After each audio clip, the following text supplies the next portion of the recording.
மூடி மறைக்கப்பட்ட அம்பேத்கர் அவர்களின் மூடி மறைக்கப்பட்ட புத்தகங்களில் இந்த புத்தகமும் ஒரு புத்தகம்.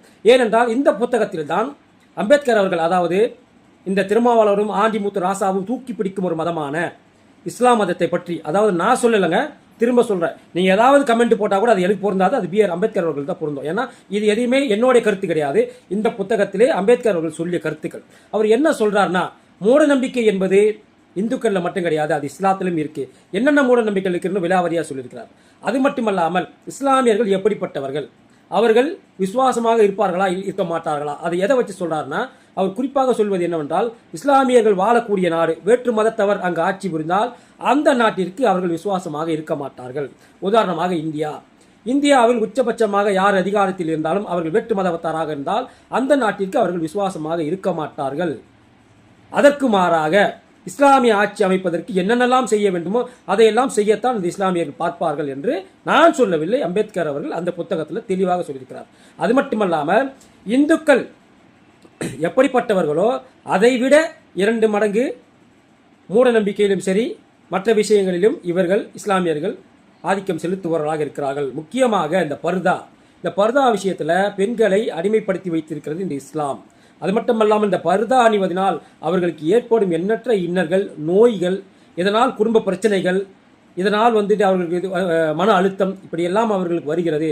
அதை பற்றி B.R. அம்பேத்கர் அவர்கள் தெளிவாக குறிப்பிட்டிருக்கிறார். இது ரொம்ப முக்கியமான விஷயம் என்னென்றால், இந்த ஷரியத் சட்டத்தை பற்றி மிக மிக மிக என்ன சொல்றது, சுலபமாக அனைவரும் புரிந்து கொள்ளும் அளவில் இந்த புத்தகத்தில் ஷரியத் சட்டத்தை பற்றி அவர் தெளிவாக சொல்லி, எப்படி பாதிப்புக்குள்ளாக்கப்படுகிற இந்த சட்டம் இஸ்லாமியர்களை, இந்த சட்டம் அவர்களுக்கு எந்தெந்த பாதிப்பெல்லாம் தருகிறது என்றெல்லாம் அவர்கள் தெளிவாக சொல்லியிருக்கிறார். அது மட்டுமல்லாமல் பெண்களுக்கு இழைக்கப்படும் அநீதிகள், இந்த ஷரியத் சட்டத்தினால் இஸ்லாமிய பெண்களுக்கு இழைக்கப்படும் அநீதிகளை பற்றியும் இந்த புத்தகத்தில் நமது B.R. அம்பேத்கர் அவர்கள் தெளிவாக சொல்லியிருக்கிறார்.